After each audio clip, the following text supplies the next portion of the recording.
할렐루야. 주 예수 그리스도 이름으로 하나님 말씀 전하도록 하겠습니다. 우리 다 같이 말씀 찾아보겠습니다. 마태복음 22장 34절에서 40절까지 있는 말씀입니다. 마태복음 22장 34절에서부터 40절까지 있는 말씀, 현 집사님께서 읽어주시기 바랍니다. 예수께서 사두개인들로 대답할 수 없게 하셨다함을 바리새인들이 듣고 모였는데, 그 중에 한 율법사가 예수를 시험하여 묻되, 선생님, 율법 중에서 어느 계명이 크니이까? 예수께서 이르시되, 내 마음을 다하고 목숨을 다하고 뜻을 다하여 주 너의 하나님을 사랑하라 하셨으니, 이것이 크고 첫째 되는 계명이요 둘째도 그와 같으니, 내 이웃을 내 자신과 같이 사랑하라 하셨으니, 이 두 계명이 온 율법과 선지자의 강령이니라. 아멘.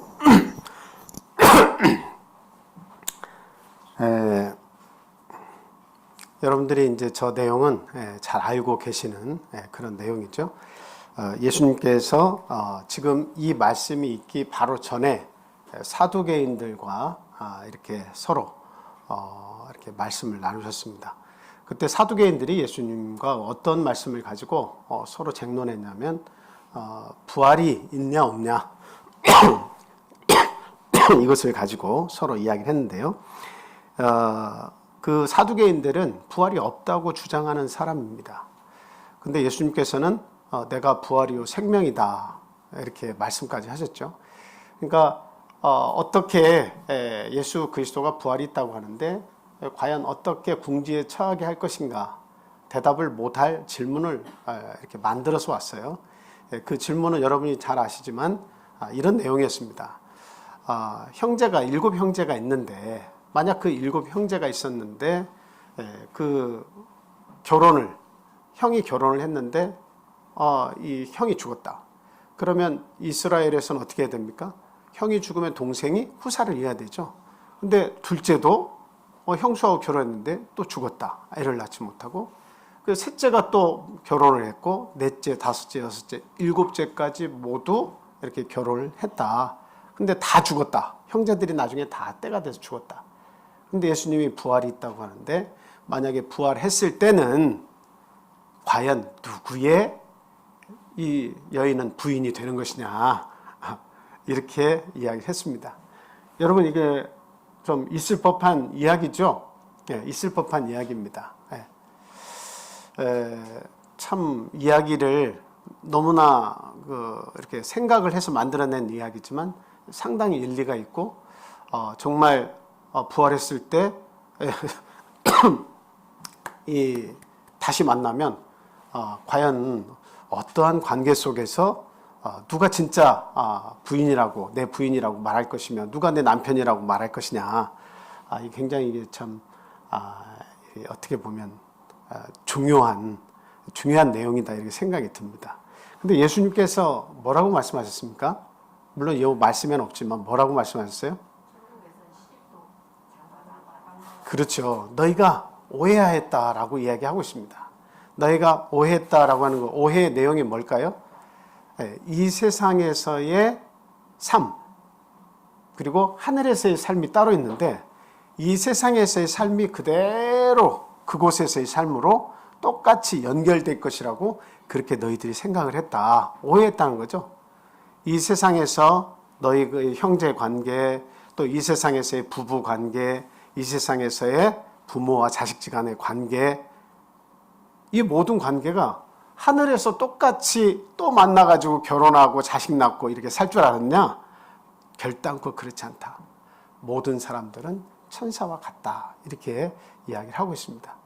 그래서 하나님 나라에서는 내가 이 땅에서 결혼한 그 부인과 그 자녀들과 하늘나라에 가서 다시 헤쳐 모여, 우리 가족들만 다시 모여 해가지고 우리의 가족이 형성이 돼서 그렇게 기뻐하고 즐거워하고 하나님과 교제 나누는 것이 아니다라고 하는 겁니다. 그래서 하늘에서의 궁극적인 삶은 어떤 삶이냐 그러면, 뭐가 그렇게 즐겁고 기쁜 것이냐, 그것은 비밀한 것이지만 하나님과의 교제다라고 하는 거예요. 아주 뛰어나다는 말로도 표현이 안 되죠. 아름답다고 하는 그 말로도 표현이 안 되죠. 지혜의 으뜸, 어떤 말로도 표현이 안 되는 우리 하나님 곁에서 그 하나님과 함께 교제를 나누면서 구원받은 성도들과 그 즐거움을 함께 나누는 거지, 그냥 우리끼리만 또 가족을 이뤄서 또 맛있는 거 먹고 다른 별로 여행을 가고 우리끼리만, 우리 가족끼리만, 우리 부부만, 그런 문제가 아니다라고 하는 거예요. 그래서 그 부활이라고 하는 것에 대해서 너희들이 욕심을 너무 가지고 있고 그 생각이 이 세상에서의 고정된 생각을 너무나 가지고 있어서 내가 말하는 천국에 대해서 너희들이 오해하고 있구나, 이렇게 말씀하셨습니다. 예. 그러니까 거기서는 시집가고 장가가는 일이 없으니까 거기서는 뭐 아이를 또 생산하고 뭐 이런 즐거움, 우리가 생각하는 기쁨, 그런 것과는 차원이 다른 그런 즐거움과 행복을 하나님께서 준비하고 계신다라고 하는 것을 우리가 알 때 이 땅에서 너무 욕심을 내는 그런 삶을 사는 것은 그리스도인으로 바람직하지 않다라고 하는 것을 가르쳐 주셨습니다. 자, 근데 이와 같이 사두개인들로 대답할 수 없게 예수님께서 딱 말씀하신 이후에 그 소식을 들은 바리새인들이 예수님을 이거 어떻게 참 어떤 말을 해서 예수님을 골탕을 먹여야 되냐, 이렇게 이제 생각을 하고 있는데 그 중에 한 율법사가 예수님께 나와서 질문을 하는 겁니다. 그 질문 내용이 뭐였습니까?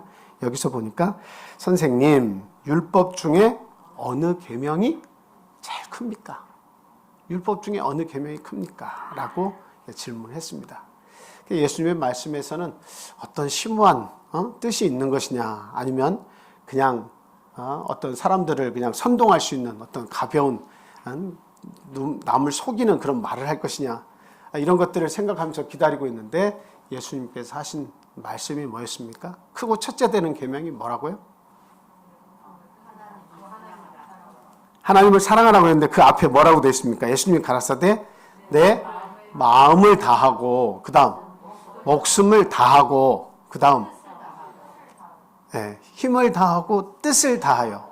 이거 뭐 좀 헷갈려도 괜찮습니다. 좀 앞뒤가 바뀌어도 돼요. 뜻을 다하고 힘을 다하고, 이거 바뀌어도 상관없어요. 힘을 다하고 뜻을 다하여 주 너희 하나님을 사랑하라, 이렇게 말씀하셨습니다. 저희들이 중요한 것은 무엇이냐면 오직 하나님만 섬기는 거예요. 오직 하나님만 섬기는 거예요. 근데 우리가 종종 보면 오직 하나님을 섬기는 게 우리의 진짜 인생인데, 그러니까 우리가 어떤 많은 선택의 기로에 서서 우리가 삶을 영위를 하는데, 하나님만 오직 섬기면서 살아야 함에도 불구하고 우리가 이제 그 선택을 할 때 어떤 선택을 주로 많이 합니까? 하나님 중심의 생각을 가지고 선택을 하는 사람도 있을 것이고, 주로 누가 내가 주인이 되어서 내 몸이고 내 생각하는 것은 내 의지로 할 수 있으니까 내 힘으로 선택을 하는 그런 선택을 하면서 살아가는 사람이 있을 겁니다. 근데 우리 하나님께서 원하시는 건 뭐예요? 오직 다만 그를 섬겨라. 오직 다만 나를 섬겨달라는 거죠. 우리 하나님은 나를 알기를 원하시고, 나를 제대로 알고 믿고 따를 때에 그 사람과 그 가정과 그에 속한 나라가 복을 받는다는 것을 너무나 잘 알고 계세요. 그래서 오직 나만 섬겨라 라고 그렇게 말씀을 하고 계세요. 근데 우리의 선택은 항상 거기서 기로에 서가지고 선택을 할 때 어떤 선택을 주로 많이 하게 됩니까? 내 욕심에 대한 선택을 많이 하게 되죠. 그래서 내가 원하는 대로의 선택을 하는 거예요. 그 모든 일을 선택할 때 하나님과 연관짓지 못하고 내가 원하는, 내 마음으로 원하는 것만 선택하면서 살아가는 거예요. 그게 자기 중심적인 사람이고, 자기 자신만 위하는 사람이고, 결국에는 그것이 정답이라고 알고 살아간 그 인생의 결과가 무엇일까요? 하나님은 그 인생을 시인하시지 않는다라고 하는 거예요. 왜? 그동안 내가 선택한 모든 삶이 하나님을 시인하지 않았기 때문에, 하나님을 모른다고 했기 때문에 정말 구원을 받아야 할 상황에서, 고통의 순간에서 하나님은 그 인생을 시인하지 않으신다라고 하는 거예요. 네가 나를 부끄러워하지 않고 나를 시인하면 나도 너를 시인하겠다라고 하는 것이 그게 하나님의 생각입니다. 그런데 네가 세상 살면서 그 좋은 세상 너에게 주었을 때 그 세상 속에서는 나를 부인하면서 살다가 이런 어려움과 고통의 순간이 오니까 나를 찾고 나를 시인한다고 하는데 내가 너를 도무지 알지 못하노라 하신다는 거죠. 그래서 우리는 지금 이 좋은 때 하나님의 말씀을 귀 기울여서 들을 수 있을 때에 하나님의 말씀, 그 음성을 들을 수가 있어야 되겠고 그 음성을 듣고 순종을 할 수 있는 그 믿음을 우리가 가질 수 있어야겠다, 이런 말씀을 드립니다. 그래서 나 자신을 위해서 사는 삶이 아니라 하나님을 위해서 사는 삶을 우리가 선택을 해야 한다라고 하는 말씀을 이렇게 서론적으로 드립니다. 마태복음 6장 24절 말씀 한번 찾아보겠습니다. 마태복음 6장 24절 말씀입니다. 자, 다 같이 읽겠습니다. 시작. 한 사람이 두 주인을 섬기지 못할 것이니 혹 이를 미워하고 저를 사랑하거나 혹 이를 중히 여기고 저를 경히 여김이라. 너희가 하나님과 재물을 겸하여 섬기지 못하느니라. 우리가 이 세상 살면서 당당한 이유가 뭡니까?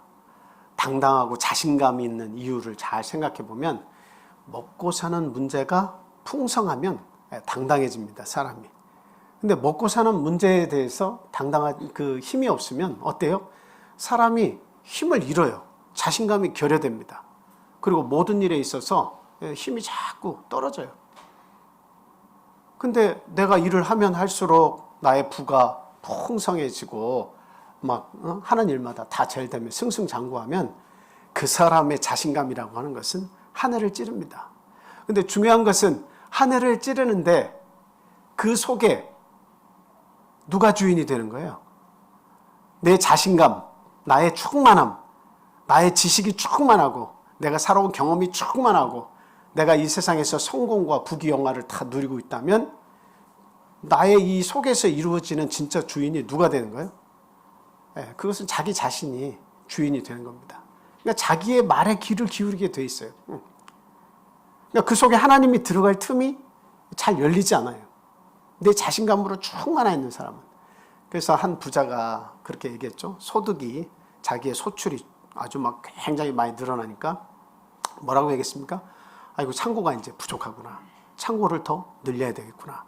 그래서 창고를 내가 이 많은 소출을 다 쟁여놓으려면 큰 창고가 필요하니까 창고를 크게 져놓고 그냥 배부르다. 그리고 이 모든 것을 보면서 내가 누리면서 살아야겠다. 부자가 그렇게 생각했다는 거죠. 근데 그 뒤에 예수님의 말씀이 이어서 바로 나옵니다. 뭐라고 얘기하십니까? 오늘 밤. 뭘 취한다? 네 영혼을 취한다 하자. 그럼 네가 모은 이 모든 것이 누구의 것이 되겠느냐, 이렇게 물으셨습니다. 예수님 그 말씀을 우리는 깊이 생각해야 됩니다. 나의 이 자신감은 어디에서 오나? 내가 이 세상에 살면서 나의 힘은 어디에서 오나? 그거 잘못 생각하면 다 나에게서 온다고 생각하고 있어요. 나의 노력, 나의 자신감, 나의 기쁨, 그리고 나의 성취욕, 그리고 내가 열심히 일했기 때문에 내가 이렇게 산다고 생각했을 때 그 모든 여건은 나로부터 온다라고 생각하면 그건 절대적으로 잘못된 거예요.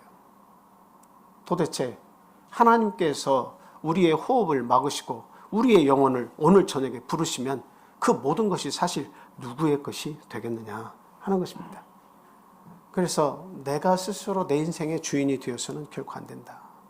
그리고 내가 아무리 열심히 일해서 재산을 모았고 내가 이 세상에서 열심히 사람을 사귀고 열심히 일해서 명예와 권세를 얻었다 할지라도 그 재물과 명예와 권세가 나를 다스리게 하는 주인이 되게 해서는 결코 안 된다라고 하는 사실이에요. 그래서 이것이 나의 주인이 되면 어떻게 됩니까?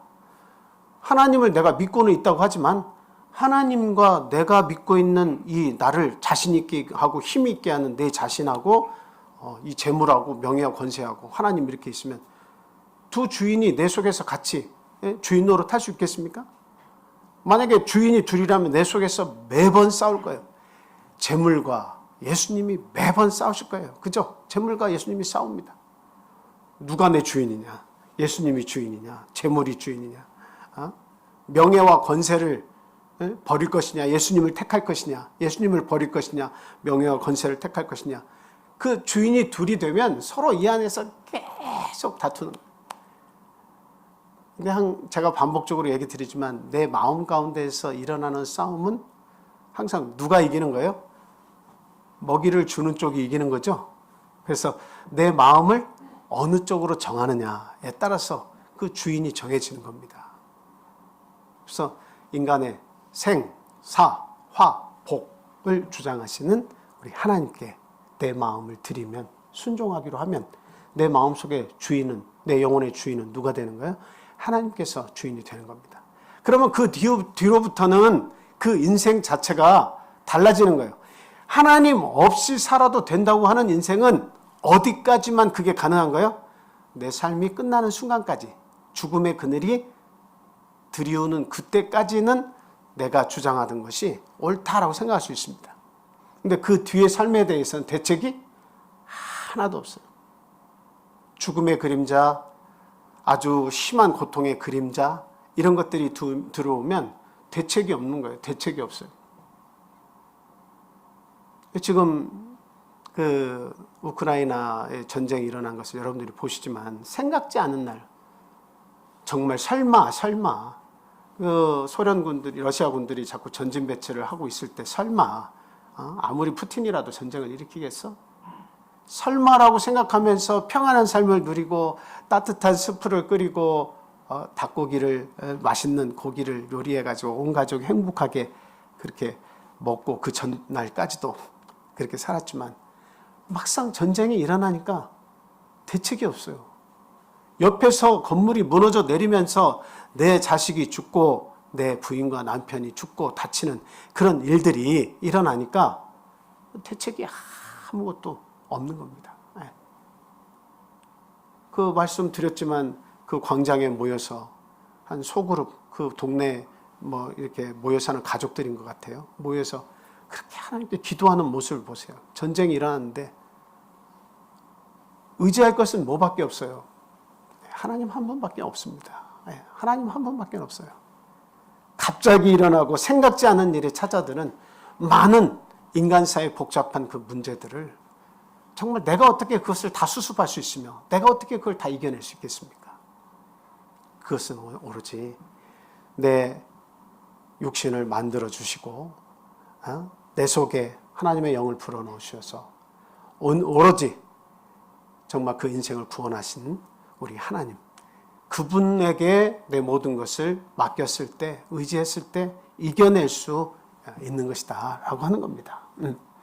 그래서 우리는 두 주인을 절대로 이렇게 섬길 수가 없다라고 하는 사실 우리가 분명히 인식을 해야 됩니다. 그래서 하나님은 내가 내 자신이 뭐 어떤 첫 번째로 아끼는 장식물이 돼가지고 여러분들이 우리 하나님은 첫 번째 내가 좋아하는 뭐 장식물, 그리고 이런 식으로 생각하기를 하나님은 원치 않으십니다. 그 다음에 그러면 첫 번째로 하나님을 내가 좋아하는 내가 아주 어떤 좋은 취미를 가지고 있다. 첫 번째 취미는 이거야 라고 하는 것처럼 하나님을 내가 섬기는 것을 내가 첫 번째로 좋아하는 거야. 두 번째로 내가 이제 좋아하는 것은 가족이고 뭐야. 세 번째로 좋아하는 것은 뭐야. 물론 하나님을 으뜸에 뒀다는 것은 이게 대단히 중요한 일이죠. 그런데 하나님은 욕심이 많으세요. 하나님, 제가 첫째로 하나님을 이렇게 뒀는데 뭐라고 말씀하신 겁니까? 둘째, 셋째 내가 사랑해야 되지 않습니까? 물론 우리는 보편적으로는 지금까지 그렇게 생각해 왔습니다. 근데 하나님은 뭐라고 생각을 하시냐면 나를 첫 번째, 두 번째, 세 번째 네가 좋아하는 것에 장식물처럼 네 마음속에 이렇게 두지 마라. 그러면 나중에 첫 번째가 두 번째도 될 수 있고 두 번째, 세 번째 될 수도 있고 이게 왔다 갔다 할 수 있다. 그러니까 예수님은 아예 말씀하시는데 뭐라고 얘기하십니까? 오직 나만 섬겨라. 이렇게 얘기를 하고 계신 거예요. 우리 마태복음 4장 10절 말씀 한번 보겠습니다. 마태복음 4장 10절. 자, 다 같이 읽겠습니다. 시작. 이에 예수께서 말씀하시되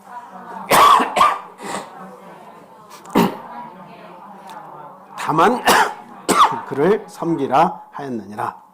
지금 이 말씀 위에 어떤 내용이 있었는지 잘 아시죠? 예수님께서 40일 동안 금식하시고 광야에서 그 사단의 시험을 받으십니다. 이 돌을 떡으로 만들어라. 높은 곳에서 떨어지면 천사가 너를 받을 거 아니냐? 그리고 높은 곳에서 천하의 영광을 보여주면서 나에게 경배하라. 사단이 나에게 경배하라요. 예수 당신이 나한테 경배하면 이 모든 걸 주겠다라고 이렇게 유혹을 했습니다. 그때 예수님께서 하신 말씀을 사단아 물러가라. 기록되었을 때 주 너희 하나님께 경배하고 다만 그를 섬겨라. 다만 그를 섬기라는 말씀은 뭐예요? 오직 하나님만 섬겨라. 나에게는 오직 하나님 한 분밖에 안 계신다라고 이야기하고 있습니다. 예수님은 그걸 원하시는 거예요. 우리 하나님은 그걸 원하시는 거예요. 오직 나만 섬기라. 그래서 참 우리가 예수 믿는 사람들을 참 어떻게 평가를 하고 어떻게 표현을 하냐면 참 예수생애는 참 미쳤다. 예수님께 미친 사람들이다. 이렇게 얘기를 합니다. 예수밖에 모른다. 교회밖에 모른다. 아주 그냥 교회에 빠져 지낸다. 예수님께 빠져 지낸다. 이런 말들을 세상 사람들은 많이 합니다. 근데 그런 말을 듣는 사람들이 성공한 인생을 사는 거예요. 예수님 쪽에서, 하나님 쪽에서 볼 때는 성공한 사람 인생을 사는 거예요. 근데 세상에서 내가 어떻게 하면 성공할 것인가? 어떤 길을 가야 부귀영화를 받을 것인가? 이런 것만 오로지 생각하면서 살아가는 사람들, 그러면서 예수님을 내가 한 다리 딱 담궈가지고 예수를 나도 믿어라고 하면서 살면 예수님을 나의 첫째라고 이렇게 말로는 시인할 수 있겠지만 그러나 그 삶이 항상 1순위가 자꾸 들락날락 바뀌죠. 어떤 날에는 하나님 좋아했다가 어떤 날에는 하나님이 내 인생에 기운이 푹 빠져가지고 주님이 안 계신가 보다 할 때는 순위도 없고 들쑥날쑥하고 그럴 때가 있지 않습니까? 그러니까 나를 어떤 우상 섬기듯 첫 번째로 하나님을 이만큼 내가 사랑하고 둘째는 이만큼 사랑하고 이렇게 그 자리에 놓지 말고 네 마음속에 나를 꽉 채워라. 네 마음속에 나로 꽉 채워라 라고 우리 주님은 요구하고 계신다라고 하는 것입니다. 시편 1편 1절에서 3절 말씀 같이 읽겠습니다. 시편 1편 1절에서 3절 자 같이 읽겠습니다. 시작. 복 있는 사람은 악인들의 꾀를 따르지 아니하며 죄인들의 길에 서지 아니하며 오만한 자들의 자리에 앉지 아니하고 오직 여호와의 율법을 즐거워하여 그의 율법을 주야로 묵상하는 도다. 그는 시냇가에 심은 나무가 철을 따라 열매를 맺으며 그 잎사귀가 마르지 아니함 같으니 그가 하는 모든 일이 다 형통하리로다. 자, 가장 복 있는 사람은 어떤 사람이냐? 저 세 구절만 딱 보고 우리가 얘기한다면 우리의 모든 삶이 형통하려면 어떻게 해야 되느냐? 시냇가에 심은 나무가 철을 따라 열매를 맺는 것 같이 잎사귀가 마르지 아니함 같이 어디에 있어야 된다는 거예요? 나무는 시냇가 곁에 있어야 된다. 근데 그 시냇가의 곁에 있어서 그냥 영양분을 쭉쭉 빨아당길 수 있는 그것을 어떻게 비유하고 있습니까? 오직 여호와의 율법을 즐거워하여 그 율법을 주야로 묵상하는 사람.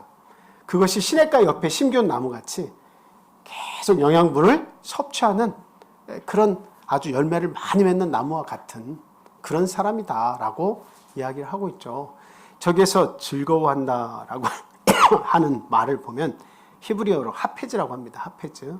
하페즈의 뜻이 뭐냐 찾아봤더니 마음이 온통 한 곳에 쏠려 있다 이렇게 표현되어 있습니다. 마음이 온통 한 곳에 쏠려 있다. 근데 저 말씀 보면 여호와의 율법을 즐거워한다 그러니까 그 즐거워한다고 하는 것은 어디에 지금 쏠려 있다는 거예요? 하나님의 말씀에 내 마음이 온통 쏠려 있다. 그러니까 그 하나님의 말씀이 나에게 가득 차면 어때요? 그만큼 다 형통하는 삶을 하나님께서 인도하신다. 그렇게 살게 해주신다라고 하는 거죠. 저희들이 그 미쳐야 곰을 잡는다 이런 말이 있잖아요. 미쳐야 곰을 잡는다. 저도 한때 바둑을 이렇게 둬보니까 이 바둑을 이렇게 두면 이렇게 바둑 어디로 가서 대마를 잡고 어떤 수를 두면 묘수고 이런 것들을 해설을 해주면서 이렇게 보면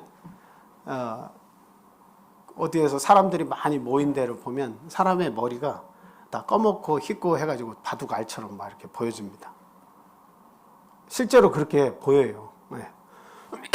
그리고 여기에 이제 그 당구도 잘 치시는 분들도 계시지만 당구를 또 이렇게 심취한 분들은 사람의 머리가 또 다 당구 공으로 보여요. 그래서 이렇게 탁 치면 부딪혀서 이렇게 또 오겠구나. 이렇게 다 보이는 거예요. 네. 그러니까 내가 마음을 다 쏟아가지고 심취해 있고 미쳐 있으면 어떻게 되는 거예요?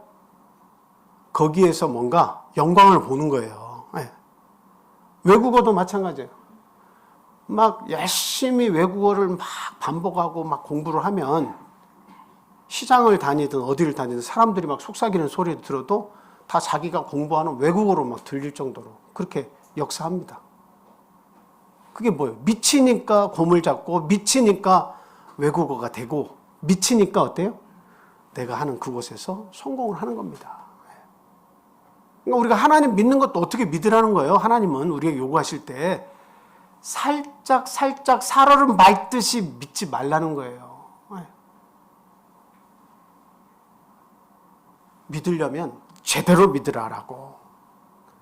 이것저것 네가 믿는 것이 많이 늘어놓고 첫 번째, 두 번째, 세 번째, 네 번째 이렇게 믿고 살지 말고 정말 나로 채워서 믿으려면 네 마음 가운데, 네 영혼 가운데 나를 받아들여서 뜨겁게 받아들여서 혼연일체가 되어서 나를 믿어달라. 이렇게 우리 예수님은 요구를 하고 계신다라고 하는 겁니다. 자, 고린도후서 5장 13절에서 17절 말씀 보겠습니다. 자, 시작. 우리가 만일 미쳤어도 하나님을 위한 것이요 정신이 온전하여도 너희를 위한 것이니 그리스도의 사랑이 우리를 강권하시는도다. 우리가 생각하건대 한 사람이 모든 사람을 대신하여 죽었은즉 모든 사람이 죽은 것이라.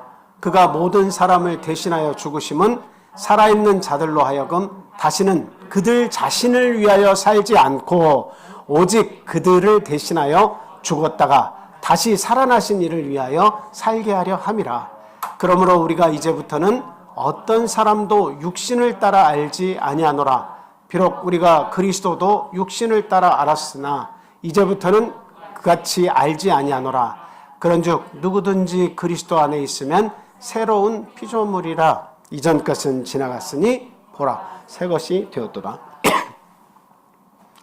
저희들이 인생을 이렇게 지금 살아왔잖아요. 어떤 사람은 20평생, 30평생, 50평생, 70평생 이렇게 살아왔습니다. 여러분에게 새 인생을 하나님께서 선물로 다시 주신다면 여러분들은 그 인생을 어떻게 살고 싶습니까? 이렇게 질문을 하면 여러분들 어때요? 설레요? 설레이지 못해요? 내가 이제 앞으로 살아봐야 눈이 오는 이 겨울 계절을 20번, 30번 만나면 내 인생도 끝이구나. 사람의 앞날은 모르지만 대충 내가 살아온 삶의 절반 내지 뭐 앞으로 50%, 뭐 30%, 20% 남았다고 생각한다면 이런 겨울을 몇 번 맞이하지 않으면 내 인생도 이제 꺼지는구나, 이런 생각을 우리가 하면서 볼 때 다시 한번 인생을 우리에게 새로 쓰라고 우리의 인생을 다시 주신다면 여러분 어떨 것 같아요? 굉장히 막 신이 나죠. 근데 거기에서 내 인생 다시 주시면, 내 이 80평생, 100평생 다시 주시면 나는 인생을 이렇게 투자하고 또 돈을 버는데 머리를 이렇게 쓰고, 내가 결혼은 또 이렇게 하고 내가 이렇게 살아야지, 더 재미있게 살아야지. 혹시 이러한 계획을 이렇게 들겠다 이런 생각이 드십니까? 저는 이제 저도 이제 54시 되고 점점 나이를 먹어가니까 어떤 생각이 드냐면, 정말 얼마 남지 않았구나. 자꾸 이 생각이 자꾸 드는 거예요. 내 인생이 정말 얼마 남지 않았구나. 너무나 빨리 간다. 몇 년 안 있으면 이제 60이구나. 그 다음 나에게 있어서 내가 힘이 없어서 하나님의 일을 못하게 되면 어떡하지? 지금도 하는 것이 하나도 없는데 내가 하나님께 아무것도 하지 못하고 가면 어떡하지? 이런 조바심들이 이게 자꾸 이렇게 생기는 거예요. 네. 그러니까 만약에 하나님께서 나에게 인생을 다시 주신다면 내가 보다 빨리 하나님의 일을 좀 지혜롭게 더 할 수 있었으면, 이런 생각을 이렇게 해봅니다. 근데 다시 또 생각을 가다듬어서 생각해 보면 지금이 그렇게 할 때라라는 생각이 듭니다. 지금이라도 늦지 않았다라고 하는 거예요. 지금이라도 내가 선택하고 하나님의 음성에 귀 기울이고 그렇게 열심히 해서 살면 나머지 인생은 하나님께 복과 상을 받을 수 있는 그런 삶을 얼마든지 내가 다시 살 수 있다. 그런 생각을 해본다 이 말이에요. 한 대학생이 죽음에 대해서 경험을 하려고 이렇게 무덤을 이렇게 파헤쳐가지고 그 속에 관에 들어가고 관에 이렇게 호수를 연결해서 흙으로 그걸 관을 다 덮었습니다. 그리고 24시간 체험을 하는 거예요. 먹을 것도 이렇게 주고 관 속에서 약간의 움직임을 할 수 있고. 그래서 24시간을 그 속에서 체험하고 나오는데 물론 잠도 자겠죠. 막 무서워서 잠도 안 오고 여러 가지 뭐 복합적인 생각이 많이 들겠죠. 근데 다음날 이제 포크레인이 24시간 후에 포크레인으로 그 관을 이렇게 끄집어내가지고 그 여학생을 이렇게 끄집어내가지고 인터뷰를 막 하는데, 여기서 24시간 있었는데 그동안 어떤 생각이 들었습니까? 라고 하니까 너무나 고통스럽고 너무나 두려웠습니다. 첫 번째는 호흡이 잘 안 됐다는 거예요. 이 짧은 곳에서, 이 좁은 곳에서 제대로 움직일 수가 없어서 너무나 호흡이 안 되고 그냥 어느 정도 마음을 가라앉힐 때까지는 너무나 두려웠습니다. 꼭 죽을 것만 같았습니다. 그 다음에 또 무슨 생각이 들었냐. 다음날 만에 안에 어떤 사고가 나서 이 사람들이 나를 내준다고 했는데 만약에 사고가 나거나 어떤 돌변 사태가 일어나서 이들이 오지 않아서 만약에 이 무덤을 파헤쳐 주지 않는다면 과연 그런 일이 발생한다면 나는 어떡할 것인가. 나는 꼼짝없이 죽었다. 그 두려움 속에서 가장 많은 시간을 그 생각하면서 지냈다는 거예요. 만에 하나 내가 못 나온다면 어떡할 것이냐. 이대로 죽으면. 그 다음에 또 어떤 생각이 들었냐. 정말 감사하게도 나를 끄집어내준 사람들이 와서 이 관을 끄집어내주고 내가 다시 그 밖으로 나온다면 나는 새로운 인생을 살아야겠다. 예. 그러면서 그 뒤에 하는 말이 여행도 많이 가고 친구들도 더 많이 사귀고 더 재미있는 일도 많이 하고. 어떻게 보면 죽었다가 다시 살아난 거예요. 그럴 기회가 사실 없습니다. 만약에 여러분이 죽음과 가장 가까운 곳에 갔다가 다시 살게 됐다고 한번 생각해 보세요. 그게 하나님께서 주신 기회가 되었던, 어떤 계기가 되었던, 죽음과 아주 가까이 갔다가 다시 돌아왔다고 생각해 보세요. 여러분 어떤 생각을 할 것 같아요? 하나님 나를 살려주셔서 감사합니다. 이제는 나를 위해서 살지 않고 하나님을 위해서 살겠습니다. 이런 고백이 안 나올까요? 근데 믿음이 없으면 어떤 고백이 나오는 거예요? 내가 힘이 있는 동안 더 많이 사람들 사귀고 더 많이 재미있는 일, 더 성취 있는 일들을 해서 내가 이 세상에서 한 번 살지 두 번 사냐. 열심히 놀고 즐겁게 한번 살다 가야겠다. 이렇게 생각하는 사람도 있을 거예요. 네. 그것이 주님이 생각할 때는 참 어리석다라고 하는 겁니다. 그래서 저와 여러분들은 천국의 표대인 우리 하늘 시민권을 이렇게 부여잡고 참 예수님께 미쳐서 살아가는 그런 삶을 우리가 살아야 된다라고 하는 거예요. 우리 라이징 자매님께서도 전에 이렇게 차 문화 이렇게 무슨 그 차 경연대회 뭐 이런 걸 하셔서 대상을 받으신 걸 봤는데 그 차를 끓이실 때 참 맛있게 차를 잘 타세요. 아마 이제 좀 코로나 오미크론 이런 것들이 좀 잠잠해지면 이렇게 그 여러분들에게도 선을 보이려고 준비를 하고 계십니다.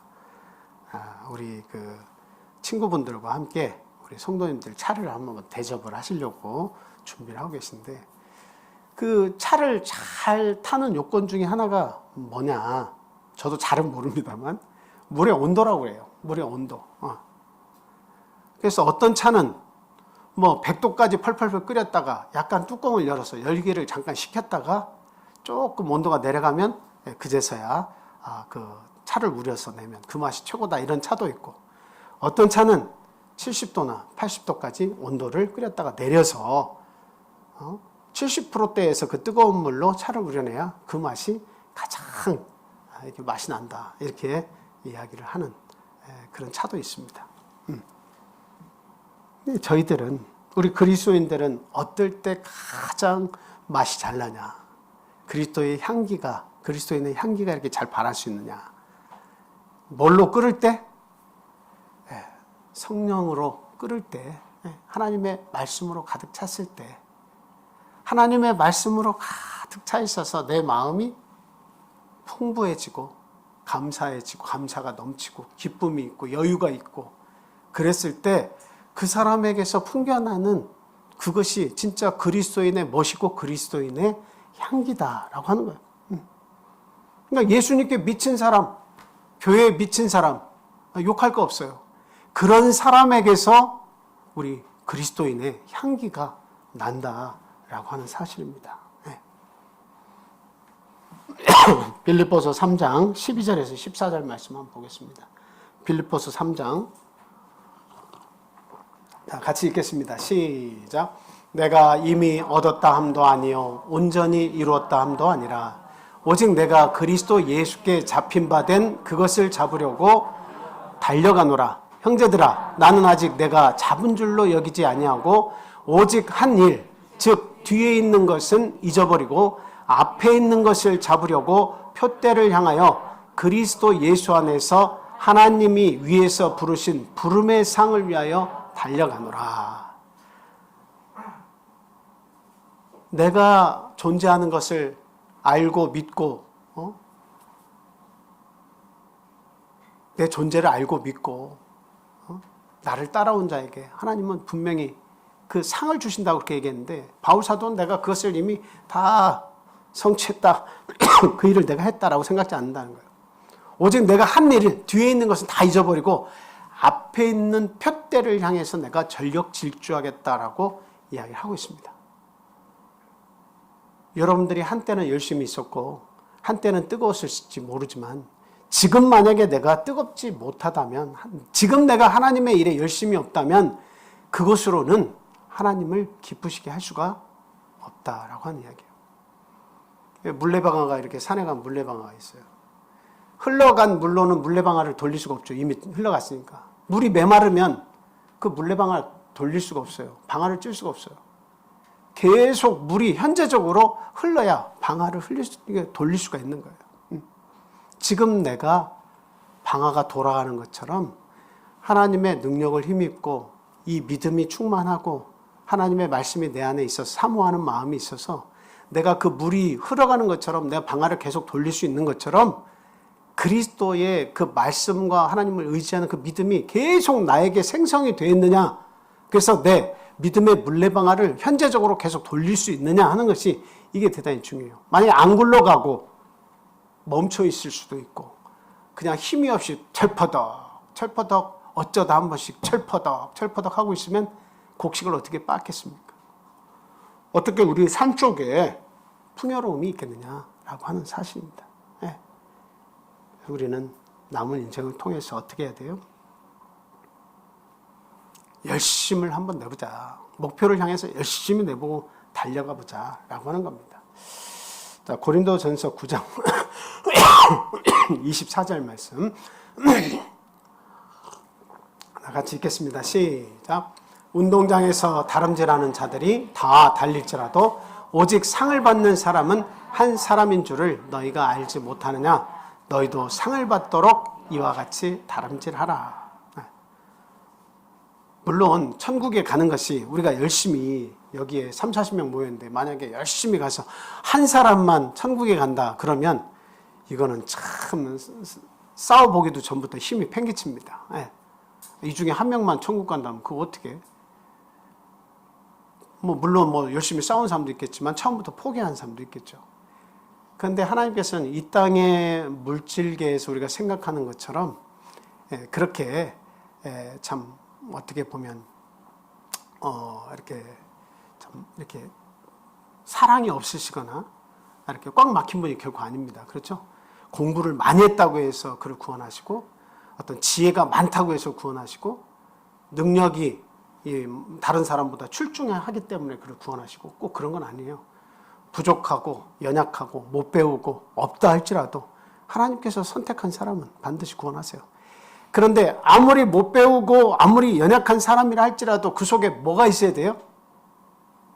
운동장에서 다름질하는 자들처럼 하나님의 상을 바라보고 열심히 뛰는 자세가 그 속에 있어야 한다라고 하는 거예요. 하나님을 향한 뜨거움이 있는 사람은 하나님이 아무리 찌질이 못났다고 생각해도 하나님 구원하시는 거예요. 하나님의 그 복된 인생, 영혼의 삶, 축복된 인생을 주시는 데에는 뭐가 있어야 된다는 거예요. 운동장에서 다름질하는 것처럼 주변에 있는 신앙생활을 하는 안일하게 하는 사람들과 다르게 열심을 내는 그 뜨거운 마음이 있으면 하나님은 그런 사람을 사랑하시고 그런 자들을 복된 인생으로 삼아주신다라고 하는 거예요. 그게 현재적으로 내 속에 있어야 돼요. 현재적으로 내 마음속에. 과거에 있었다고 하는 것은 그것은 이미 지나간 거예요. 바울사도처럼 말하는. 하나님도 그거 다 계산에 넣으시겠죠. 과거 열심히 했구나. 그건 그대로 상은 있다. 근데 네가 현재적으로 나를 사랑하는 마음이 없다면 그건 문제다라고 하는 거죠. 그래서 우리가 하나님의 소유물이고 또 하나님의 도구가 되어서 이 세상을 살게 됐다라고 한다면, 내가 거듭나서 하나님의 소유물이고 도구가 됐다라고 한다면 매우 중요한 책임이 우리에게 있다라고 하는 것을 우리는 분명히 알아야 한다라고 하는 겁니다. 자, 그러면서 이제 그 말씀하신 게 뭐냐면, 크고 첫째 되는 계명이 나로 꽉 채우라는 거잖아요. 근데 그 뒤에 보니까 크고 둘째 되는 계명이 뭐냐면 이웃을 내 몸과 같이 사랑하라 라고 하는 말씀입니다. 그래서 하나님을 사랑하는 것과 이웃을 사랑하는 것은 별개의 것이며 떨어져 있는 것이냐? 결코 그렇지가 않다라고 하는 거예요. 그러면 하나님을 사랑하는 것이 첫째 되는 계명인데 그 하나님을 사랑하는 것을 어떻게 우리가 다르게 표현할 수 있느냐? 그것이 바로 크고 둘째 되는 계명으로 그 일을 첫째 되는 계명을 더 북돋을 수가 있다라고 하는 거예요. 그게 뭐예요? 이웃을 내 몸과 같이 사랑하라라고 하는 겁니다. 우리가 내 자녀들을 생각할 때 내 자녀를 내 것이다, 이것은 내 자식이고 이웃과는 다르다라고 이렇게 얘기하지만 사실은 가장 가까운 이웃이 내 남편이고 내 자식들입니다. 내 아내고 내 자식들. 가족이라고 한 단어가 있으니까 더 가까운 표현을 쓰지만 사실 우리가 하늘나라에서 보면 내가 구원을 위해서 이 땅에 보내어졌고 내 가정을 구원하기 위해서 하나님께서 가족을 주신 거예요. 결국은 큰 이유는 그거예요. 이 세상에서 재미있고 먹고 잘 살으라고 하는 것이 그게 제일 목표가 아닙니다. 진짜 목표는 뭐예요? 네 남편과 네 아내와 네 가족들을 구원하라는 거예요. 부모와 주변에 있는 이웃들을 구원하라는 거예요.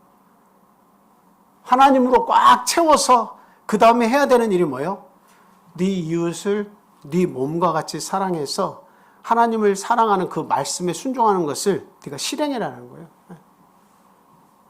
그래서 첫째 계명과 크고 둘째 되는 이 계명은 따로 떨어져 있는 것이 아니고 그게 하나다라고 하는 것을 말씀을 하는 겁니다. 하나님, 그러면 내가 내 이웃을 이렇게 사랑한다고 하는데 내 가족이 아니라 내 이웃에 대해서 열심을 품고 교회에 열심을 품고 내가 열심히 살았습니다. 근데 내 삶은 어떻게 책임질 거예요? 내 가족은 누가 책임질 거예요? 내 남편과 내 아내의 성공, 그 생명의 유지 누가 책임져 줄 겁니까? 이렇게 물을 수 있잖아요. 내가 책임지지 않으면. 하나님께서 우리에게 말씀하시는 거, 분명히 말씀하시는 건 뭐예요? 네가 먹고 마시고 입는 거, 이방인들이 구하는 거 내가 다 챙겨주겠다라고 하는 겁니다. 그러니까 네가 이웃을 사랑함으로 해서 나를 잘 섬기는 그 삶을 살면 네 가정의 평안도 내가 지켜주겠다라고 하는 거예요. 다른 이웃들을 통해서 너를 돕도록 하겠다. 하나님이 사역하시는 원리입니다. 그래서 네가 섬김의 도구로 이 세상에서 누군가를 열심히 도우면서 살면 너도 내가 준비한 모든 이 세상의 도구들을 통해서 내가 너를 전적으로 돕고 지원하겠다라고 하는 겁니다. 우리는 그 하나님을 우리는 믿고 섬기는 겁니다. 자, 그래서 이제 좀 빠르게 진행을 하겠습니다. 그러면 어떻게 우리가 하나님을 내가 전적으로 하나님을 위해서 살겠다고 한다면 어떻게 살아가는 것이 정답입니까? 진짜 해답이 나오는 거야. 하나님을 섬기는데 이웃을 잘 섬겨서 하나님을 또 으뜸되게 섬길 수 있는 방법이라면 어떻게 하면 되겠습니까? 어떻게 하나님을 섬기면 되겠습니까? 라고 하는 질문입니다. 자, 예수님이 대답을 하셨죠? 뭐라고 대답하시죠? 마음을 다해라. 마음을 다해라. 라고 하는 겁니다. 이게 히브리어로 레브라고 이렇게 한다고 하는데 찾아보니까 의지력이라고 되어 있어요. 의지력. 의지력. 여러분 그 신호등 막 달리다가 차로 달리다가 빨간불이 탁 들어오면 여러분 어떻게 해요? 주황색 불하고 빨간불로 그 순간에 달리는데 앞에 횡단보도가 있는데 딱 빨간불로 바뀌면 여러분 어때요? 쓸 수 있어요? 없어요? 그 의지력의 차이입니다. 의지력의 차이요. 어떤 분은 황색이 딱 들어오면 그냥 막 에이 빨리 봐서 지나가야겠다. 저도 그럴 때가 있어요. 근데 빨간불로 탁 순간에 바뀌면 아주 막 급 제동을 해서라도 이렇게 막 딱 서는 분이 있어요. 그게 이제 의지력의 차이예요. 그 의지력이 순간적으로 내가 멈춰야지 하는 순간이 들었다가 에이 모르겠다 하고서 지나갈 때도 있죠.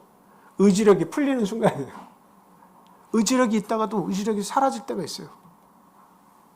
여러분 예배 참석하는 거, 예배 참석하는 거, 그게 의지력입니다.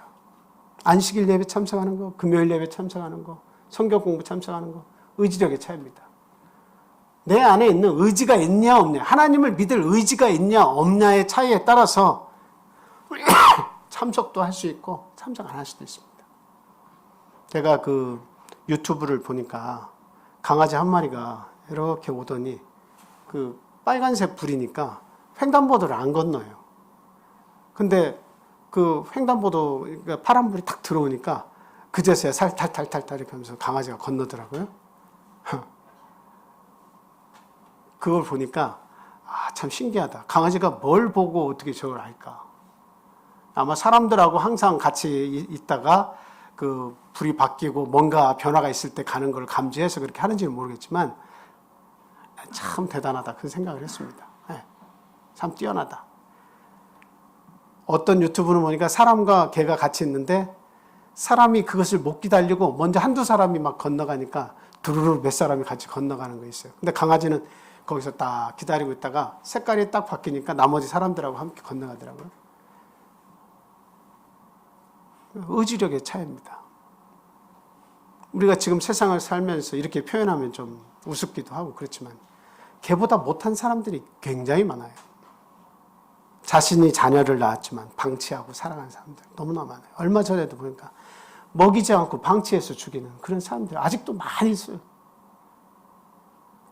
의지력이 없어요. 그 마음이 없어요. 마음이 없어요. 뭔가 결단을 해서 의지가 있어가지고 이걸 해야겠다라고 생각하고 이게 힘들어도 이게 십자가 같이 여겨져도 내 의지를 다해서 해야 하는데 그냥 포기하고 둘이 뭉실하게 살아가려고 하는 거예요. 넘어가려고 하는 거예요. 예수님은 나를 섬기려고 하거든. 어떻게? 네 의지력을 총동원해서 나를 섬겨달라, 나를 믿어달라라고 하는 겁니다. 네 의지력. 그래서 우리 속에서는 항상 뭐가 일어나겠습니까? 양심의 저울질이 일어나겠죠. 과연 내가 참석을 해야 되냐 말아야 되냐. 이런 일이 있는데 내가 참석을 할 수 있을 것이냐 말 것이냐. 그런 양심의 저울질이 계속 되는데 그 양심의 저울질에서 승리하라 이 말입니다. 이기면 너에게 그만큼의 잃은 것보다 얻는 것이 더 많다는 거예요. 내가 너와 함께 해주겠다는 거예요. 내가 너를 시인하겠다는 거예요. 그래서 하나님이 주신 계명, 내가 이거 지키려고 노력하려고 하면 의지력이 동원이 돼야 됩니다. 예배에 참석하는 거 의지력이 동원돼야 돼요. 의지력이 약하고 사라져버리면 성경 공부든 뭐든 아유 내가 그거 해서 뭐해. 그냥 희지부지하게 되는 거예요. 그럼 예수님을 믿을 때 어떻게 믿지 않는 거예요? 마음을 다하지 않는 거예요. 그 믿음은, 마음을 다하지 않는 믿음은 하나님께서 기뻐하시지 않습니다. 그 다음에 뭐를 다하라고 얘기하고 있습니까? 목숨을 다하라고 이야기하고 있습니다. 히브리어로 네페슈라고 하고 헬라어로는 푸시케라고 이렇게 한다고 해요. 그게 뭐냐면 표현하기는 어렵지만 내 속에 있는 생명력이라는 거예요. 우리는 그냥 이 육체가 있으니까 생명이 붙어 있으니까 그냥 이게 자동적으로 움직이는 것 같지만 그 속에 내 호흡을 주관하고 내 생각이 일어나는 그것 위에 나를 주장하는 것이 있다는 거죠. 네. 나를 주장하는 것이 있습니다. 그래서 우리는 그걸 함께 포함하면 내 정신과 그 영을 함께 이렇게 포함을 하면 영혼이라고 이렇게 표현하지만 이 육신 속에 나를 움직이게 하고 실질적인 삶을 살게 하는 원동력, 힘의 원천이 내 속에 들어가 있는 거예요. 그게 내적 생명력이라고 하는 거죠. 네. 내적 생명력이 느끼는 거는 뭐예요? 히, 노, 에, 락을 느끼는 겁니다. 근데 너에게 있는 내적인 생명력, 어쩔 때는 막 슬프고, 어쩔 때는 기쁘고, 어쩔 때는 화가 나고, 어쩔 때는 뭐 즐거울 때도 있고, 이런 것들을 총동원해서 나를 섬겨달라 하는 겁니다. 네. 이 안에서의 생명력이 막 밖으로 분출이 되잖아요. 희노애락으로. 그거를 총동원해라. 그러면 어떤 일이 나온다는 거예요? 화가 날 때도 예수님 믿을 수가 있습니다. 슬픔이 가득할 때도 예수님을 믿을 수가 있어요. 분노가 가득할 때도 예수님을 옳게 믿을 수가 있어요. 그러니까 분이 나건 막 슬프건 즐거움이 있건 여러 가지 상황이 다 내 속에서 이 생명의 원천이 내 속에서 막 활동을 하고 있으니까 어떤 식으로든 다 발현이 되지만 그거를 다 총동원해서 나를 섬기라, 나를 믿으라라고 하는 거예요. 그러면 슬퍼도 주님을 의지하고 이겨낼 수가 있고 화가 나고 분노가 치밀고 억울해도 내가 주님을 의지해서 이겨낼 수가 있고 어떤 고통 속에서 내가 빠져있다 할지라도 주님을 의지해서 이겨낼 수가 있는 것이다 라고 하는 겁니다. 그래서 우리가 간혹 보면 슬퍼서 하나님을 떠나고 애통해서 떠나고 어떨 때는 육신이 고달파서 하나님을 떠나고 어떨 때는 너무 기쁘고 즐거운 나머지 하나님 믿는 것보다 즐거움이 커서 그쪽으로 또 빠지고 내적인 생명력이 결과적으로는 다른 쪽으로 다 흘러가게 만들 때가 많이 있는데 그렇게 하지 말라는 거예요. 네가 슬프고 마음 아프고 오늘은 좀 안 내키고 여러 가지의 네 속에 있는 생명력이 희노애락 그 어느 한 곳에 있다 할지라도 그걸 동원해서 나를 섬겨달라라고 하는 거예요. 슬퍼도 나를 섬기고 고통스러워도 섬기고 눈물이 나도 섬기고 분노가 나도 날 섬기고 그것이 인생의 정답으로 인도할 것이다. 네 삶을 하는 겁니다. 그 다음에 힘을 다해서 섬겨달라고 예수님 말씀하고 있습니다. 히브리어로 메옷이라고 하는데 이 신체의 건강을 이야기합니다. 예. 여러분은 건강한 육체가 주어지면 건강한 육체로 뭘 위해서 어떤 목적을 가지고 건강한 육체로 무엇을 하려고 그렇게 우리가 힘을 다해서 여가도 선용하고 마사지도 받고 운동도 하고 이렇게 하는 겁니까? 한번 잘 생각해 보세요. 여러분이 건강하시면 무엇을 위해서 그 건강을 유지하려고 우리가 애를 쓰는 거냐? 한번 생각해 보세요. 여러분의 건강함의 목적이 뭐예요? 건강하면 뭐 하려고 지금 건강을 위해서 막 사는 거예요? 수명을 좀 연장시켜 보려고? 한 30년, 50년 내가 더 살아보려고 우리가 건강을 위해서 막 삽니까? 수명 연장 굉장히 중요한 거죠. 좀 더 맛있는 거 많이 경험해보고 더 좋은 곳에 많이 가보고 뭐 그냥 사는 것보다는 월등하게 좋은 것 같습니다. 근데 그것보다도 우리 예수님은 더 위대한 목적이 있다고 그렇게 얘기하십니다. 나를 위해서 살아달라. 너의 이웃을 위해서 살아달라. 너의 인생이 얼마가 남았든지 간에 남은 인생을 통해서 네 건강을 내가 허락하면 그 허락한 만큼 무엇을 위해서 살아달라는 거예요? 크고 첫째 되는 계명과 크고 둘째 되는 계명을 위해서 네 건강함을 사용해 달라라고 하는 겁니다.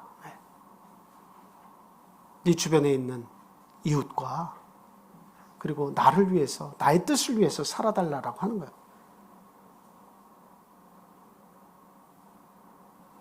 어떤 성도들은 교회 예배와 모임 등을 이렇게 있지만 그런 것들을 어겨가면서 취미 생활을 하기도 합니다. 물론 이제 그 초보 신앙 때는 누구라도 다 그렇게 하죠. 그럴 수도 있고. 예. 근데 자신의 즐거움을 위한 시간을 이렇게 투자를 해요.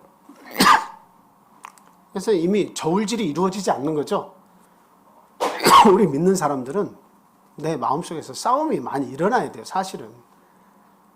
다툼이 많이 일어나야 돼요. 그렇다고 믿음이 많이 들어오면 다툼도 안 일어납니다. 이제 그냥 교회에 갈 것이냐 말 것이냐, 안식일 예배에 참석해야 말 것이냐, 이런 다툼조차도 아예 안 일어난 상태로 가버리면 그 인생은 너무도 수월하고 탄탄해요.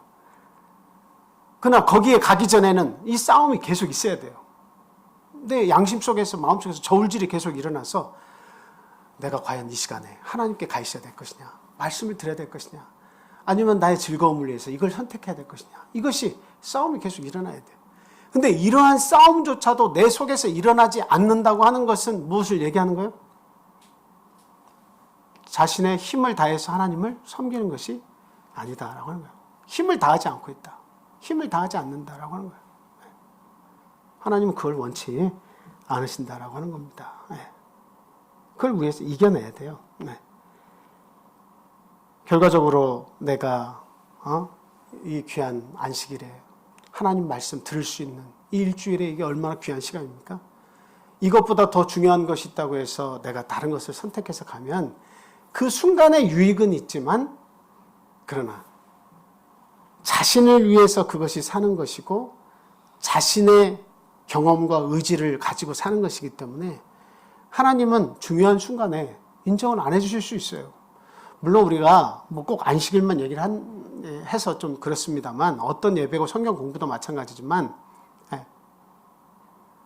중요한 일 때문에 빠질 때도 있습니다. 그럴 수 있어요. 그러나 그것이 그냥 너무나 당연스럽게 그것이 내 속에서 이루어지는 그 삶은 힘을 다하지 않는 거예요. 하나님께 힘을 다하지 않는 거예요. 어떻게 하나님 앞에 상을 받겠습니까? 그렇죠? 그냥 턱걸이해서 나는 구원만 받아도 돼, 이렇게 생각하는 거예요. 굉장히 위험한 생각이에요. 턱걸이만 해서 하늘나라 가면 좋겠다고 하는 사람은 하나님 나라 들어가기가 정말 어려운 사람입니다. 제가 전에 그런 말씀 드렸죠.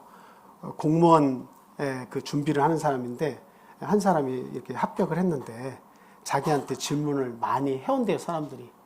근데 질문을 하는데 그 질문의 요점이 다 뭐냐면, 이번에 커트라인이 몇 점입니까? 이것만 계속 묻는데, 그러면 88점이었습니다. 그러면 88점. 여기만 넘으면 돼. 그러니까 노력을 해도 88점, 89점대만 보고 공부를 막 하는 거예요. 그분이 얘기하더라고요.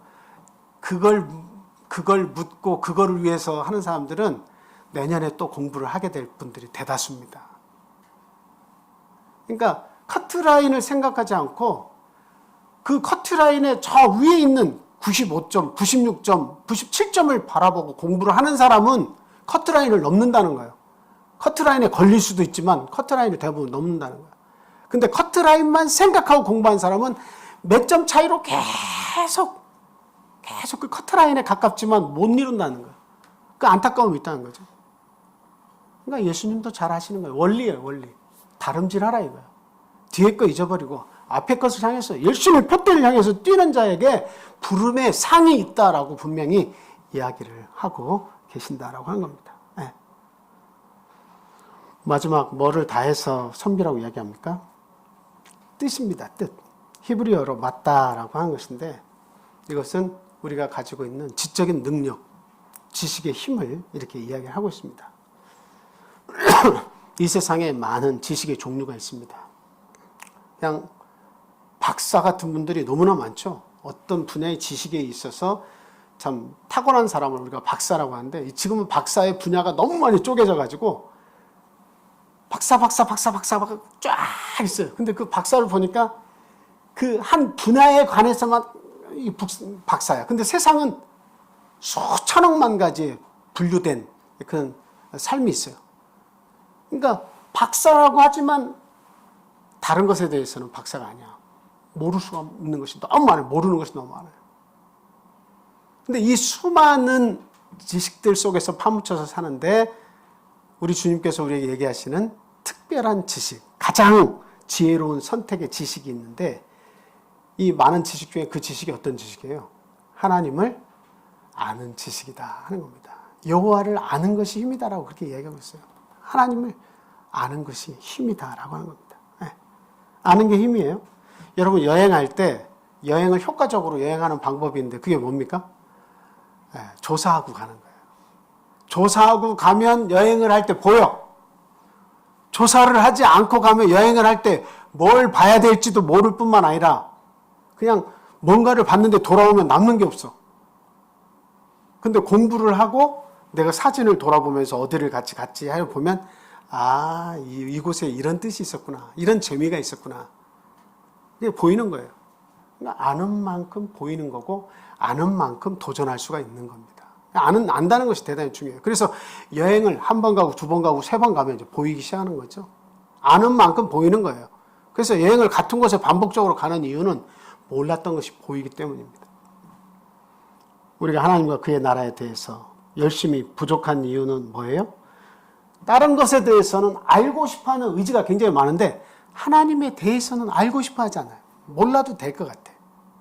막연하게 하나님은 도와주실 것 같고 내가 하나님을 알지 못해도 내가 성경 공부하지 않고 내가 예배 참석을 등한히 하더라도 하나님은 막연하게 내 편이실 것 같고 그 정도 선에서 믿음을 가지고 살아가는 사람들이 사실 굉장히 많습니다. 근데 예수님은 나를 섬길 때 어떻게 섬기라고요? 뜻을 다해서 섬겨라. 대충 섬기지 말고 뜻을 다해라. 너의 지식을 총동원해서 나를 섬겨달라라고 그렇게 이야기를 하고 있다라고 하는 겁니다. 자, 우리 말씀 한 구절 찾아보겠습니다.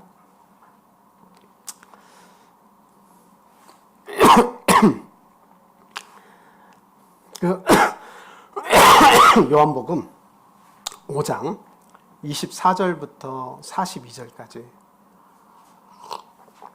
자, 기니까 다 읽지 말고 24절, 25절 읽고 건너뛰어서 37절로 가겠습니다. 자, 24절, 25절 시작. 내가 진실로 진실로 너에게 이르노니 내 말을 듣고 또 나 보내신 이를 믿는 자는 영생을 얻었고 심판에 이르지 아니하나니 사망에서 생명으로 옮겼느니라. 진실로 진실로 너희에게 이르노니 죽은 자들이 하나님의 아들의 음성을 들을 때가 오나니 곧 이때라. 듣는 자는 살아나리라. 그 다음 37절로 가서 42절까지 있습니다. 자, 시작. 또한 나를 보내신 아버지께서 친히 나를 위하여 증언하셨느니라. 너희는 아무 때에도 그 음성을 듣지 못하였고 그 형상을 보지 못하였으며 그 말씀이 너희 속에 거하지 아니하니 이는 그가 보내신 이를 믿지 아니함이라. 너희가 성경에서 영생을 얻는 줄 생각하고 성경을 연구하거니와 이 성경이 곧 내게 대하여 증언하는 것이니라. 그러나 너희가 영생을 얻기 위하여 내게 오기를 원하지 아니하는도다. 나는 사람에게서 영광을 취하지 아니하노라. 다만 하나님을 사랑하는 것이 너희 속에 없음을 알았노라. 우리가 어떻게 보면 믿음을 다 가졌다고 얘기하고 성경도 읽고 이렇게 하는 것 같은데 여기 예수님의 말씀의 요지는 뭐예요? 다만 너희들이 왜 믿어야 되고 또 믿음 안에는 어떤 복이 있고 이걸 다 아는데 다만 나에게 가까이 오지 않는 이유가 뭐라고요? 하나님을 사랑하는 것이 너희 속에 없다라고 하는 것을 내가 알았다. 이렇게 얘기하는 거예요. 하나님의 말씀 너희를 구원하려고 나는 모든 것을 다 쏟아부어서 내 생명까지 십자가에 내어주면서 너희의 영혼을 구원하려고 그렇게 애를 쓰는데 너희 속에는 그와 같은 뜨거운 내 사랑을 이해하는 나를 알고자 하는 네 지식을 총동원해서 나를 섬기려고 하는 그런 마음이 살아나고 있지 않다. 너희 속에 없다. 그냥 네 몸들만 여기 앉아있고 그 마음이 내게서 멀리 떨어져 있어. 날 사랑하는 마음이 너희 속에 없는 걸 내가 알았다라고 이야기를 하고 있습니다. 우리는 하나님과 천국에 대한 이해가 확실한 사람으로 성장을 해야 됩니다. 믿음에서 성장을 할 때 참 믿는 둥 마는 둥 이 시간이 오래 가면 안 됩니다. 믿을 거면 확실히 믿고, 내가 안 믿을 것이면 그 믿음을 포기해서 하나님이 그를 때리셔서라도 다시 믿게 하는 그 과정을 겪어야 돼요. 뜨뜻하든지 차갑든지 둘 중에 하나를 해야 그 인생이 하나님 앞에 구원받지, 뜨뜻미지근한 믿는 것도 아니고 안 믿는 것도 아니고 이런 삶을 계속 살면 하나님을 알 수가 없는 거예요. 믿으려고 작정을 하면 믿음이 자꾸 하나님이 공급해 주셔서 자꾸 믿어지는 힘을 얻지만, 그러나 내가 믿기로 작정한 것도 아니고 믿음도 안 생기고 이런 삶을 계속 살면 어떻게 하나님을 이해하고 하나님의 구원 계획과 나를 향하신 그 뜨거운 사랑을 어떻게 내가 살면서 알 수가 있겠습니까? 아는 만큼 또 하나님께 충성을 할 수 있는 건데, 삶의 어두운 곳에 있지 않고 밝은 곳에서 충성을 다하려면 하나님과 그 나라의 일들에 대해 관심이 커야 됩니다. 관심을 가지시기 바라요. 지금이 바로 믿음에서 죽은 자들이 하나님의 음성을 들을 때입니다. 하나님의 음성을 들을 때예요. 음성을 듣는다는 것은 하나님께서 나타나셔서 너 뭐하냐? 내 말 안 듣고. 물론 이렇게도 나타나실 수가 있어요. 근데 어떠한 경로를 통해서도 깨달음을 주실 수가 있습니다. 어떠한 경로를 통해서도 깨달음을 주실 수가 있어요. 제가 예화 책에서 이게 찾아낸 건데, 그 멀린 케더로스라고 하는 이 목사는 어느 날 할아버지 할머니를 통해서 억압적으로 교회를 따라갔습니다. 억압적으로 교회를 따라갔는데 자기가 생각하기를 할머니 할아버지가 지금 나를 여기 데리고 와서 어쩔 수 없이 이 칙칙한 창고 같은 교회라고 하는 곳에 들어와가지고 앉아서 말씀도 듣고 찬송도 하고 하지만, 그냥 내가 지금 이 입을 덜썩덜썩해서 하면서 찬송을 따라하고 하는 신용을 내고 말씀 듣는 자리에서 아주 막 쥐가 나지만 그 자리에 앉아 있으면서 듣는 자의 신용을 이렇게 내긴 하지만, 자기의 눈에는 가장 어리석은 사람들로, 그리스도인들이 어리석은 사람들로 보였다는 거예요. 가장 멍청한 사람들로 보였다는 거예요. 왜 이렇게 귀중한 시간에 이 재미나는 것들이 넘쳐나는 이 사회에 나가서 친구들과 놀고 마시고 재미있는 이야기도 하고 차도 마시고 음식도 먹고 할 수 있고 즐길 수가 있는데, 이 저녁에 칙칙한 창고 같은 방에 들어와 가지고 내가 이렇게 이런 사람들과 함께 이곳에 모여서 내가 이런 예배를 드린다고 해야 되나? 이 사람들은 도대체 세상의 재미를 아는 사람인가? 이런 생각이 들었다는 거예요. 근데 그때 음성이 들렸답니다. 그래서 뭐라고 하냐면, 야 이놈아, 너 지금 뭐 하는 것이냐? 지금 네가 내 음성을 듣지 못하면 때가 이미 늦다. 때가 이미 늦다. 네가 지금 마음을 정하지 못하면 때가 이미 늦다. 근데 뒤를 돌아봐도 소리가 나지 않는 거예요. 그냥 앞에서 설교자가 말씀을 하는데 자기의 마음속에서 울려나는 하나님의 음성이 들렸다는 거예요. 너 지금 뭐 하고 있냐? 지금 믿지 않으면 때가 이미 늦다. 마음을 결정하라.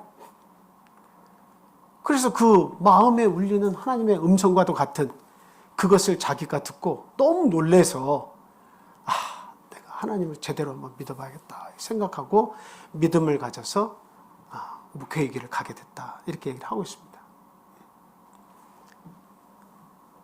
저도 목회 나온 어떤 잠깐의 그 계기를 말씀드리자면, 제가 그 학원 이렇게 선생으로 이렇게 일을 하다 보니 2년 동안 일을 하다 보니까 그냥 아침 10시에 출근하면 저녁 12시, 새벽 1시 퇴근이 이게 기본이에요. 그러니까 내가 이 인생을 언제까지 살아야 될까? 어느 날은 회의가 오더라고요. 근데 그 저녁 때 노래를 듣는데 그 김희준 씨예요? 최희준 씨예요. 김희준 씨예요. 그분이 하는 그 노랫가락이 이렇게 들려오는데, 그 저녁 늦게 밥을 먹으면서 그걸 듣는데, 인생은 나그네 길, 어디에서 왔다가 어디로 가는가, 구름 이야기도 나오고 막 그러는데 그게 머리에서 이렇게 그려지는 거예요. 그래서 내가 이렇게 왔다가 이렇게 무기력하게 살다가 가면 될까? 이 생각이 탁 들면서 그때부터 계속 생각이 거기에 멈춰 있는 거예요. 인생은 미완성인데 어디서 왔다 어디로 가는가? 내가 어디에서 왔다가 내가 어디로 가는가? 목적이 있냐? 내 인생의 목적은 도대체 뭐냐? 이런 생각에 꽂혀가지고 계속 생각하니까 도저히 내가 이 일이 내 인생의 전부가 아니다. 그런 생각이 탁 들어왔어요. 그래서 그때부터 기도하면서 내가 하나님 일을 해야 되겠다. 이 생각을 했습니다. 뭐 제 아내는 반대도 했고 꼭 인생이 하나님을 위한 인생이 꼭 그런 신학을 하는 것만이 하나님의 인생이냐 이런 이야기도 하고 했지만 그게 한번 꽂히고 나니까 하나님의 일을 어떻게 하면 좋을까 그 생각이 계속 안 떠나고 있다 보니까 내가 이 길을 가는 것이 하나님이 주신 길이다 이렇게 생각하고 그 길을 갔어요. 여러분에게도 그런 계기가 있기를 바라요. 꼭 여러분들이 지금 이 순간 내가 목회를 해야 된다 뭘 해야 된다는 것이 아니라 하나님께서 나에게 깨우쳐 주시는 그 순간이 있어야 돼요. 내가 하나님을 더욱더 깊이 알기로 작정하는 계기가 여러분들에게 있어야 된다는 거예요. 깨달음이 오는 거죠. 깨달음이. 왜 나에게 이런 삶을 주셨을까? 나에게 무엇을 바라는 것일까? 내 인생의 목적이 무엇인가? 그것을 깨닫게 하는 그 계기를 만나야 된다는 거예요. 그래야 여러분들이 아차 이게 전부가 아니구나. 그래서 여러분들에게 하나님께서 새로운 피조물로서 새로운 삶을 나머지 인생을 새롭게 살도록 하시는 거예요. 믿음 안에서 살도록. 보라 이전 것은 지나갔으니 새 것이 되었도다. 그리스도 안에서 새로운 경험을 새로운 삶을 살 수 있도록 하나님이 인도하시는 겁니다. 여러분 앞으로 사실 때 우리가 예수님을 믿어야만 하는 것은 분명한 진실인데 마음을 다하고 목숨을 다하고 힘을 다하고 뜻을 다해서 우리 주님을 사랑하시는 저와 여러분의 삶이 되기를 예수님의 이름으로 축원을 드립니다. 자, 우리 함께 기도하는 시간 갖겠습니다. 시간이 많이 가서 바로 기도할게요. 이 나라 이 민족을 구원해 주십시오. 좋은 지도자를 내주십시오. 기도해야겠습니다. 그리고 우크라이나 러시아 이 전쟁으로 참 무고한 희생자들이 너무나 많이 나오고 있습니다. 참 하나님 전쟁을 속히 멈춰서 정말 평화를 이렇게 참 주십시오라고 우리가 함께 기도를 해야겠습니다. 그들의 상처를 어루만져 주시라고 위해서 기도해야겠습니다. 또 우리 믿음의 어떤 그 불을 붙여 주셔서 참 하나님과 참 합심이 돼서 하나가 되어서 내 인생을 경영할 수 있도록 하나님 저와 함께 해주시라고 영원토록 인도해 주시라고 기도하시고요. 코로나를 통해서 이렇게 고통을 받는 우리 성도들, 우리 주변의 가족들 위해서 함께 기도해 주시고 또 믿음의 뿌리를 내리기 시작한 가족들, 또 구도자들 기억하시고 함께 또 기도해 주시기를 부탁합니다. 또 멀리 떨어져 있는 우리 가족들, 그 영혼과 육신의 모든 삶을 하나님께서 지켜주실 것을 위해서 또 함께 기도하겠습니다.